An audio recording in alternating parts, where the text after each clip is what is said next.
ಟೆಹರಾನ್ನ ಮೇಲೆ ಜಂಟಿ ಕಾರ್ಯಾಚರಣೆ ಜಂಟಿ ದಾಳಿ ಮುಂದುವರಿತಾ ಇದೆ. ಇರಾನ್ನ ಟೆಹರಾನ್ನ ಗುರಿಯಾಗಿಸಿಕೊಂಡು ಒಂದು ಕಡೆ ಇಸ್ರೇಲ್ ಮತ್ತೊಂದು ಕಡೆ ಅಮೆರಿಕ ದಾಳಿ ಮಾಡ್ತಾ ಇರೋದು. ಟೆಲ್ ಅವೀವ್ ಮೇಲೆ ಇವರು ಯಾವಾಗೆಲ್ಲ ದಾಳಿ ಮಾಡ್ತಾರೋ ಅಥವಾ ಟೆಹರಾನ್ನ ಮೇಲೆ ಇದೇ ಇಸ್ರೇಲ್ ಯಾವಾಗೆಲ್ಲ ದಾಳಿ ಮಾಡ್ತಾರೋ ಆಗೆಲ್ಲ ಪ್ರತ್ಯುತ್ತರವಾಗಿ ಈ ಕಡೆ ಇರಾನ್ ಕೂಡ ದಾಳಿ ಮಾಡಿದೆ. ಇದೀಗ ಇಲ್ಲಿ ಟೆಹರಾನ್ ಮೇಲೆ ಜಂಟಿ ದಾಳಿ ಕೆಲಸ ಮುಂದುವರೆದಿದೆ. ಅಮೆರಿಕ ಇಸ್ರೇಲ್ ಜಂಟಿಯಾಗಿ ಇಲ್ಲಿ ದಾಳಿಯನ್ನು ಮಾಡಿರೋದು. ಇಡೀ ಟೆಹರಾನ್ ನೀವು ನೋಡಿಬಿಟ್ರೆ ಅಗ್ನಿ ಜ್ವಾಲೆ ಮತ್ತು ಹೊಗೆ ಬಿಟ್ಟರೆ ನಿಮಗೆ ಇನ್ನೇನು ಕಾಣಿಸ್ತಾ ಇಲ್ವೇನೋ ಎನ್ನುವಷ್ಟರ ಮಟ್ಟಿಗೆ ಟೆಹರಾನ್ ಇದೀಗ ಹೊತ್ತಿ ಉರಿತಾ ಇದೆ. ಅಲ್ಲಿ ಟೆಹರಾನ್ ಹೊತ್ತಿ ಉರಿತಿದೆ.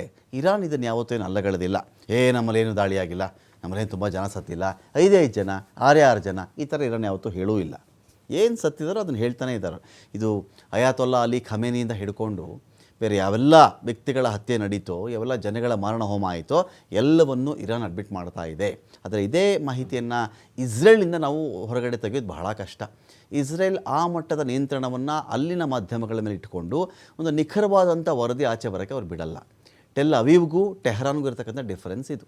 ಟೆಹರಾನ್ಲಾಗಿದ್ದು ಗೊತ್ತಾಗುತ್ತೆ ನಮಗೆ. ಇದೇ ಟೆಲ್ ಅವೀವಲ್ಲಿ ದೊಡ್ಡ ಮಟ್ಟದಲ್ಲಿ ದಾಳಿ ಆಯಿತು, ಕಟ್ಟಡ ಉರುಳಿ ಹೋಯಿತು, ಮೆಟ್ರೋ ಸ್ಟೇಷನ್ಗೆ ಹೊಡೆದ್ರು, ಇಷ್ಟು ಗೊತ್ತಾಗುತ್ತೆ.